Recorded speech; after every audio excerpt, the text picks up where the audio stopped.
كانش عندي اي حل تاني، وكنت مصممه اني اعمل محضر، وفضلت ماسكاه بتاع تلت ساعه في الاسم، محدش ساعدني خالص.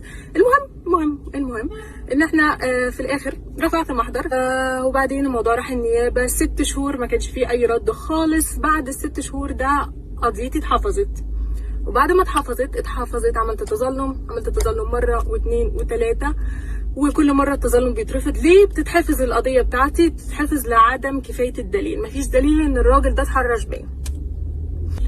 يعني ايه مفيش دليل؟ يعني مفيش شهود. طبعا هو اصلا الناس اللي شافت كانت متعاطفه معاه. الكاميرا ما عرفناش نجيب الصور فيها لان الكاميرا كانت متعطله. اوكي، فانا ما عنديش اي دليل مادي يثبت ان الراجل ده اتحرش بيا، بس هو اتحرش بيا. في كل الاحوال ان قضيتي عماله انا اتظلم. دلوقتي انا بتظلم عند النائب العام. طب بعد القصه الطويله العريضه دي كلها انا جايه هنا قدام المحكمه ليه؟ ده سؤال حلو قوي.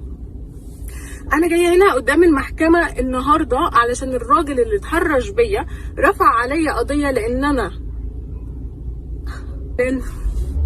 جايه هنا النهارده لان الراجل اللي اتحرش بيا رفع عليا قضيه بيطالبني بالتعويض عشان انا اصبته بضرر مادي ومعنوي ونفسي، وبيطالبني ب50,000 جنيه زائد اتعاب المحاماه والحاجات دي كلها. فانا النهارده جايه كمتهمه امام الراجل اللي اتحرش بيا. دي قصه حقيقيه يا جماعه. يا ريت ما حدش يقول لي كلمي المجلس القومي للمراه وخدي الكونتاكتس بتاعه الجمعيه دي. صدقوني انا لعبت كل الالعاب الفتره اللي فاتت دي. لعبت كل الالعاب. هيجي وقت نتكلم عن الموضوع بالتفصيل، بس انا دلوقتي عندي قضيه، والراجل نجح انه يخليني امثل امام القضاء كمتهمه، وانا ما نجحتش. والله انا مش عارفه اقول ايه، بس انا ما نجحتش ان انا اجيب الراجل اللي اتحرش بيا امام القضاء، بس هو نجح ان هو يخليني انا اجي كمتهمه هنا. فادعوا لي يا جماعه، انا داخله الجلسه دلوقتي، المحامي بتاعي جوه.